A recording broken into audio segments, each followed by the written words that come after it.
Let's be fair, everyone loves a wedding.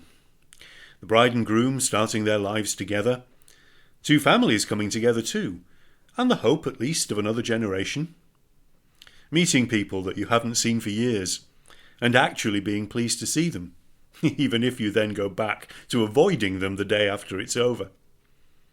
If none of that grabs you, it's at least a good excuse for a party, isn't it? Weddings just brighten things up. I'm Joel, and if you are, like me, a servant in the household where the wedding is happening, it's also hard work, especially since the honour of the house is at stake. I mean, you want people to leave thinking, that was amazing, the best wedding I've been to in I can't remember how long. You do not want people to leave comparing your celebrations unfavourably with the one they were at a month ago. Certain standards do have to be met. Well, this wedding was going well. Everything was as it should be, all the proper niceties attended to, and the wine flowing freely, and everyone having a great time. It was an interesting guest list.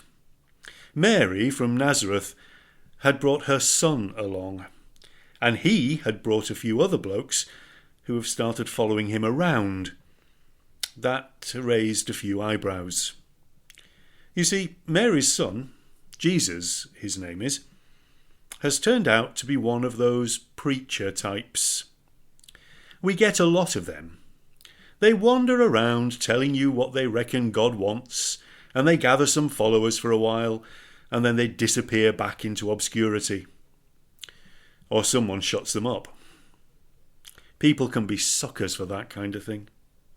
He has a good trade too, a carpenter they say, but it doesn't look like he's for sticking to that. Anyhow, they didn't seem to be making a nuisance of themselves. In fact, they seemed to be having a whale of a time. There was lots of laughter, and, there is something about this Jesus fella. He was the life and soul of the party. Then disaster struck. I told them that they ought to have ordered more, but did anyone listen to me? Of course not. So it wasn't a surprise, to me at least, when the wine ran out. Now, it's a disaster if that happens. I mean, the celebrations are in full swing, and you can't even make sure there's enough wine. It's serious. Complete humiliation and disgrace time. I overheard Mary telling Jesus that we'd run out.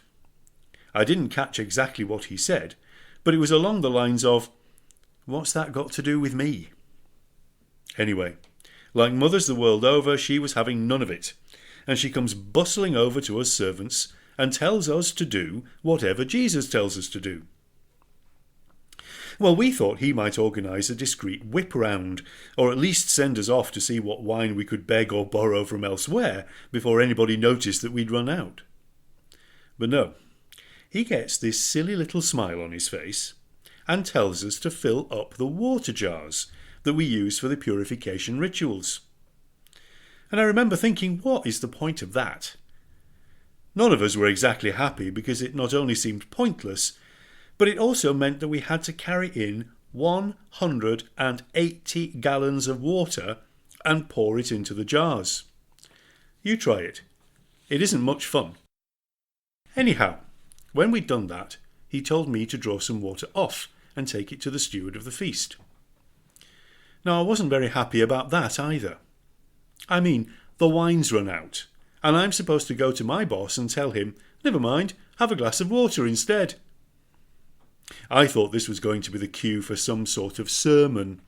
Some holier-than-thou little word on purity or something. And this wasn't the time or the place for that. I was already practising my excuses to my boss in my head as I handed him a cup. The steward's eyebrows shot up, and I thought, here we go. But the face he's making isn't the face you'd pull when you expected wine and you got water. It's the face you pull when you've just drunk the very best wine you've ever tasted in your life. I glanced into the cup, and, sure enough, it's wine. I was pretty blown away by that. I mean, that's a neat trick, isn't it? And the steward was then all over the bridegroom, telling him that everyone always serves the best wine first and then serves the rough stuff when everyone has already had a few. I mean, you do, don't you? But you, the steward said loud and clear, have saved the best wine till last. The bridegroom seemed pretty happy to take the credit, and I was about to grab the steward and tell him that he'd got Jesus to thank for it, however he did it. But Jesus caught my eye and told me to shush. So I went back over to him. Only us servants and the lads that he'd brought with him actually knew what had happened. Jesus looked at us and smiled. He said, "Don't you want some too?" Well, I didn't need asking twice. And you know, the wine was amazing. We were all looking at him and looking at each other open-mouthed. But Jesus just wandered off back into the party. I kept catching glimpses of him throughout the rest of the evening. It's odd. I'm not one for traipsing around after those preacher types. Standard temple worship is good enough for me, thank you. But there is something about him. Who is this man who saves the best wine till last?